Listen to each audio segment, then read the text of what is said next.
Hey guys, I'm gonna start remaking this Lost Crusade 101 series again because the previous videos I posted, while they may have helped some people, they're a little bit outdated now, and I kind of wanted to start fresh and just make it more formal and actually have written topics down. And the last ones I was kind of just talking, and I missed a lot of stuff. So I'm gonna put a little more thought and more effort into this series. So hopefully it'll help out some of you guys. A lot of it's gonna be information you already know, but hopefully some people find it useful. So without further ado, this first video is going to be about base composition, base management, that kind of thing. Basically, what kind of buildings you should build, what numbers, that kind of thing, what you should level first. So the number one thing I would say about base development, and if you don't take anything else from any of this video, just remember this: your battle barge level is probably the most important thing, probably in the whole game. The reason being is because I don't want to get into it too much, but just kind of take my word for it for now if you haven't seen this in person yourself. But the quality of the tiers of troops jumps drastically from level to level. So particularly like from 5 to 6, and I think probably from 6 to 7. So I'm probably overstating this a little bit. I'm probably being a little bit dramatic here, but if you have T5s and you're fighting somebody with T6s, it's probably just not even worth it to send troops. You probably just hang back and preserve what you have, right? And I'll go into that more into the next video. I think it'll be my third video on the battle system. The next one will be on resource management, and then I'll go into the battle system and talk about that a bit more. But basically, if you're at level 24, 23, 22, you should really focus on getting your battle barge up to level 25 so that you can start getting at least tier 6 troops. I would even say just keep going, and if you have access to Veterans Call, you can keep getting free troops at tier 6 and just keep going and keep pushing to battle barge 28, battle barge 30. That's what I plan on doing. I am building troops right now for the Talion event, and that's about it. But basically what I'm doing to get to battle barge 28 is I stopped building troops and I'm not doing any research. If we look at my research here, I'm like way behind on research because it's a huge amount of resources. I mean, you're talking, what is that, 5 or 6 million, and I'm at level 26. Like, I could go 2 more levels up and this would get really expensive, right? Yeah, this is really expensive. Now we're talking 12 to 15 million in resources here. So that could be a whole day's worth of mining and raiding and that kind of stuff. So it's really just not worth it right now. Once maybe I get to 30, I can double back and grab some of those. But for now, I'm just gonna rush 30, try to get up to that tier 7 troops. And what I'll basically do is I probably still won't build any, but if you notice, I'm actually working on my Whirlwind Sanctum right now. My plan is to get my Whirlwind Sanctum up to 30 first, so that when I use my Veterans Call to get free troops, it basically gives you your highest tier first, right? So if you read there, it says immediately reinforces the highest level unit available by 50. If my Whirlwind one is built first, then I will have some time while these other ones are being built to kind of get some extra Whirlwinds and maybe go for that Heresy build that's primarily Whirlwinds because they do a ton of damage. So that's my idea. What if I'm doing here? I'm basically stopped everything else for the time being. I'm just building Administratum. I'm building Battle Barge, and I guess I would maybe build Chapter Headquarters if I had extra time. If the Battle Barge was going to take like 2 weeks, and I had some extra resources, I'd probably build up the Chapter Headquarters a little bit. I'm a bit behind on it right now, but other than that, I'd stick to those key buildings. That will basically get you a huge leg up in terms of killing power once your army does get fully kitted up. If you start building T5 troops, it's going to put you a few weeks behind probably somebody that didn't use this tactic. So that's the main benefit of going this route. Now, in terms of like what buildings to build themselves and how to use your slots, I made the mistake, and the game kind of pushes you into this, of building like a ton of resource buildings and then hardly any Voxes and medical facilities. The game just kind of pushes you that way because you think, oh, this is how I'm going to get my resources, right? It's my base. And then later you kind of discover, well, the resources at the base really are probably like 10% of all the resources you get. Most of it really comes from mining and from raiding and other things like that, and from crates and other things. So, I mean, I mean, it's not bad. Like, it's free resources. You can't complain with that about it.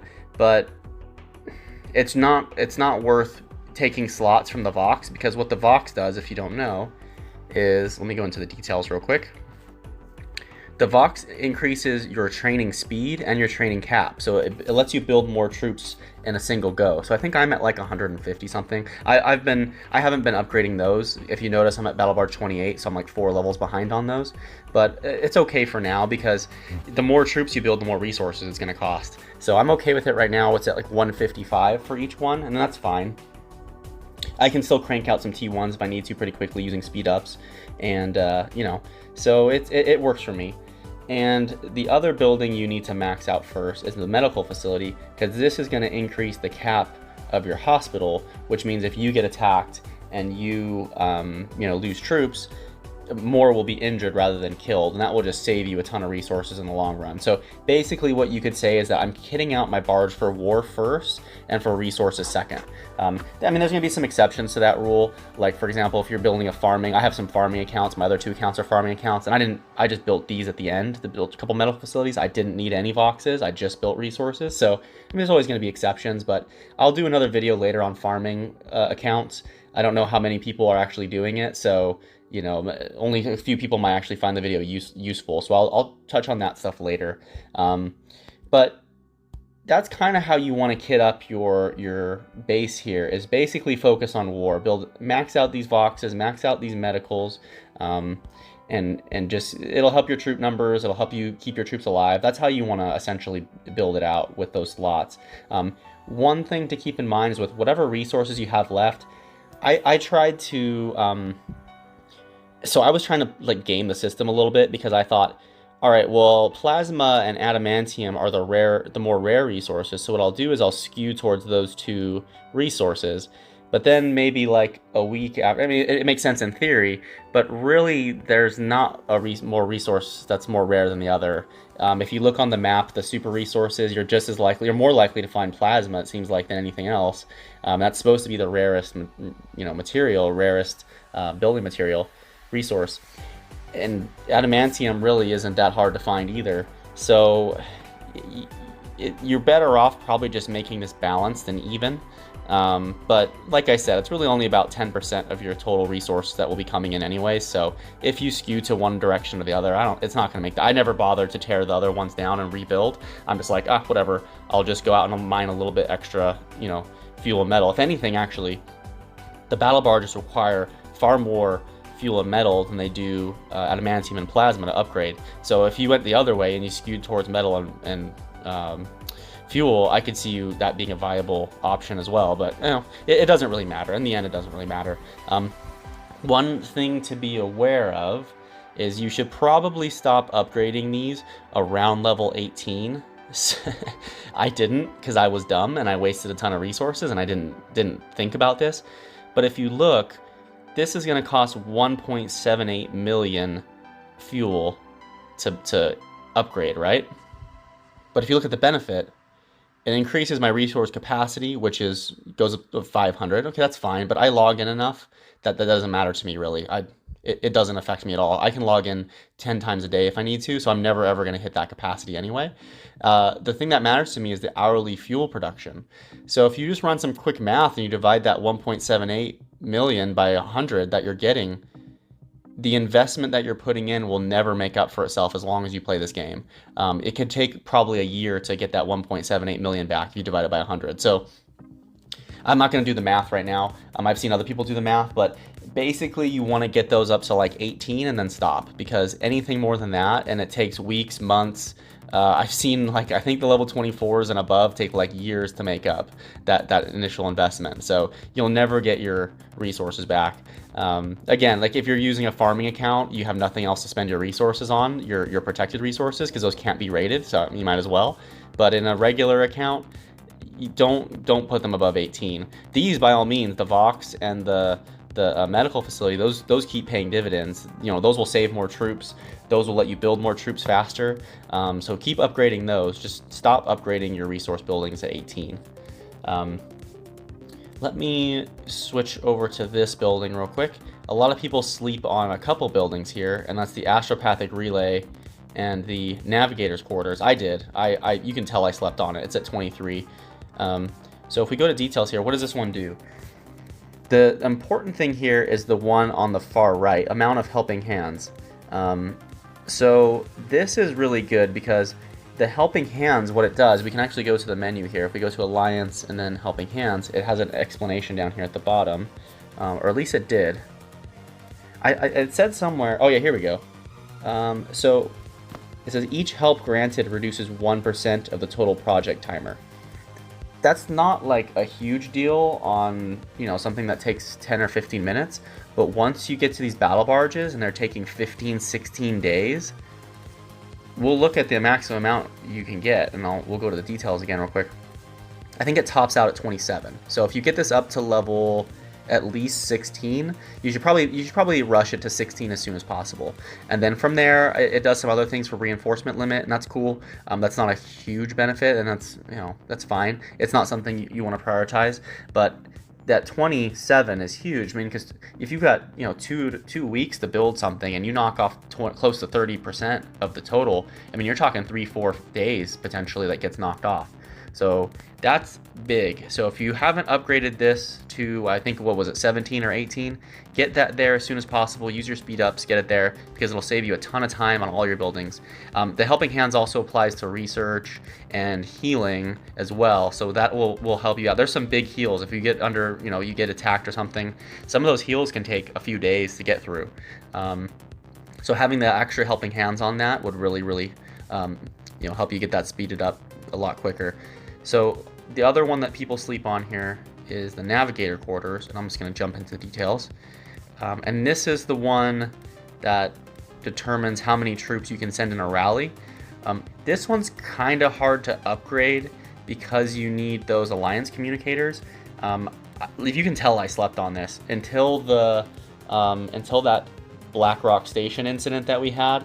Like, I realized, like, man, my thing was at like 18, I think, and I put a couple levels into it, and then I ran out of building slots here, and I ran out of alliance communicators. But it can be hard to upgrade this because if you don't have any communicators in stock, there's a few ways to get the communicators. The main one is through the alliance shop, and I'll just go there real quick. I accidentally refilled these the other day up to and used all of our alliance points by mistake. So there's quite a few in there right now.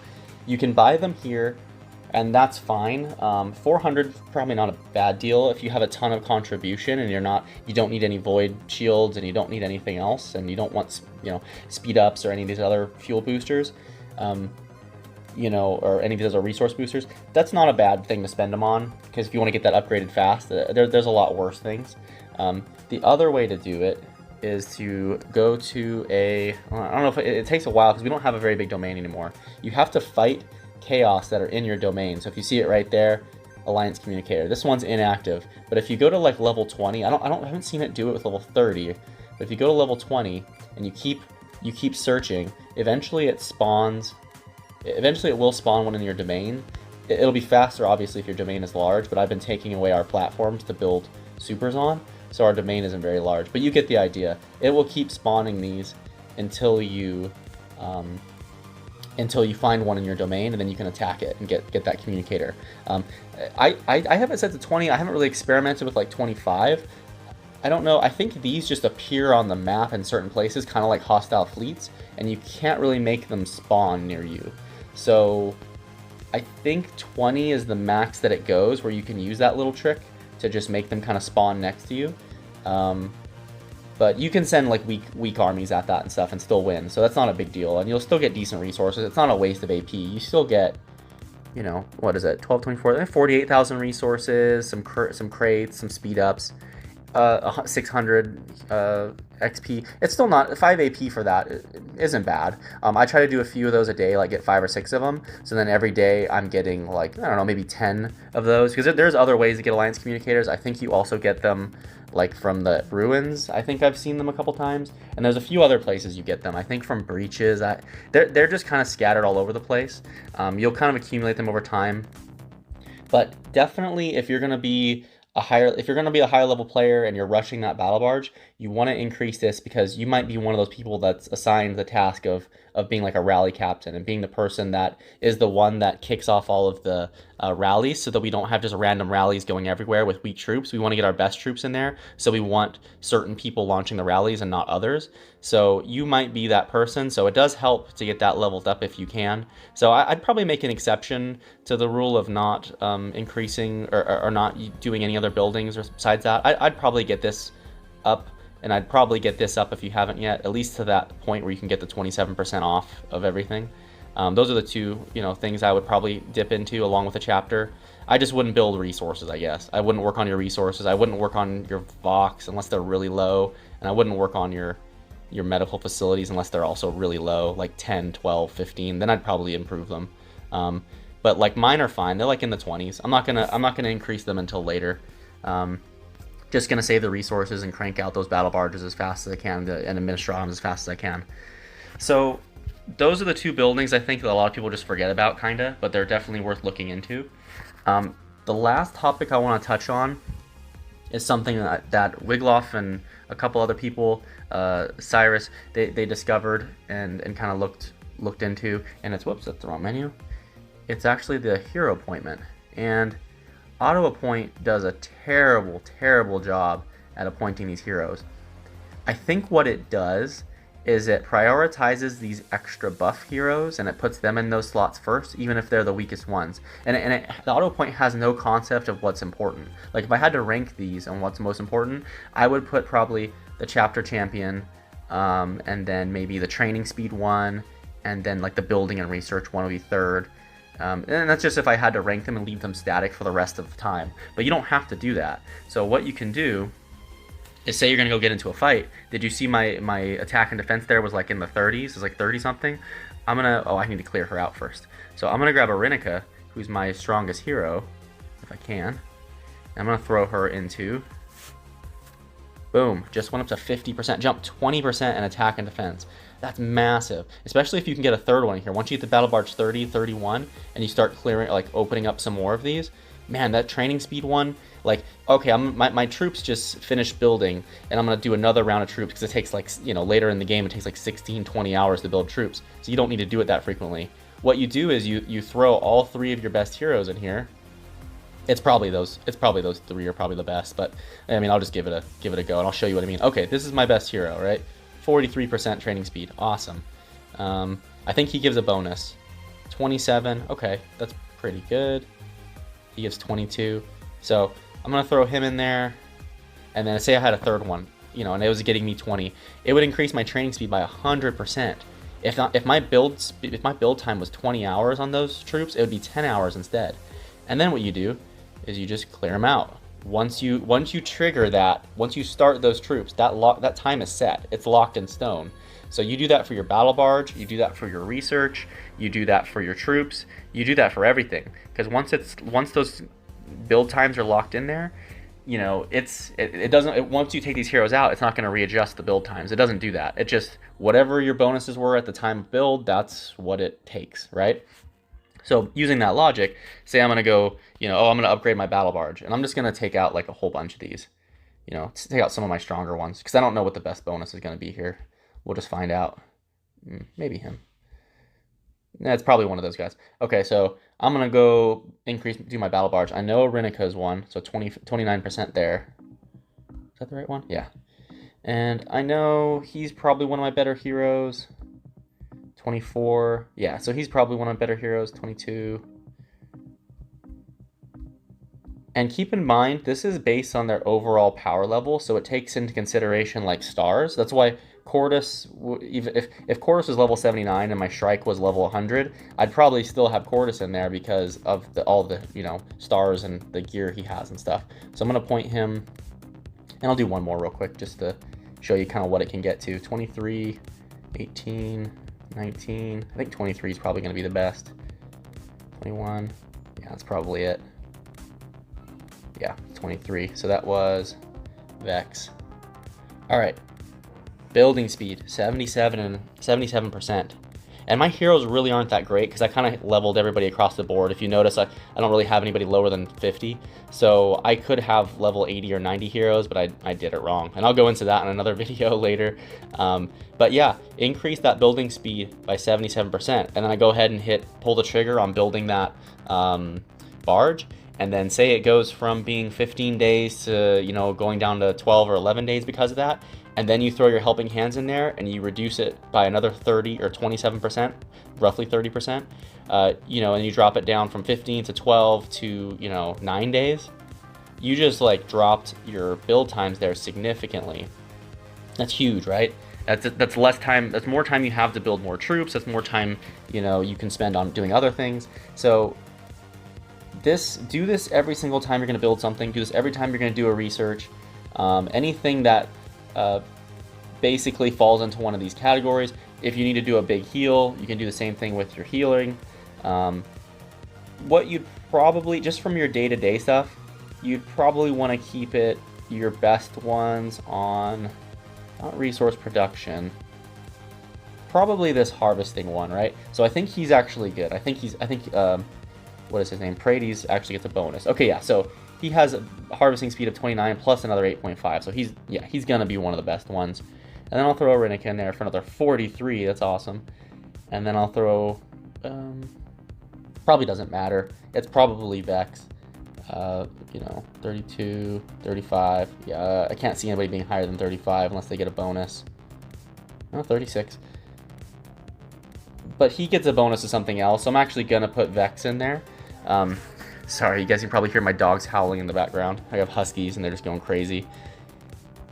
So if you want to keep them, you know, in there for the whole time, you probably want to throw harvesting speed in there and just keep them in there. But the tricky thing with that is if somebody comes and attacks, you aren't going to have your best heroes into your attack and defense, so you'll have to like try to quickly toggle them. I could see somebody keeping somebody decent in these slots so that you can, you know, have a decent attack and defense. And then, you know, if somebody attacks you, you'll be okay. But okay, I'm back. Sorry, I had to go yell at my dogs because they were just howling like crazy wild animals down there. So yeah, if you want to keep somebody in there, keep it in the harvesting speed probably, because that's going to get you the most benefit. And then, you know, I'd probably throw Chorus in there, even though he's probably my second best hero. And, you know, just, you can kind of focus on who gives the benefits. Like, obviously, what is his name here?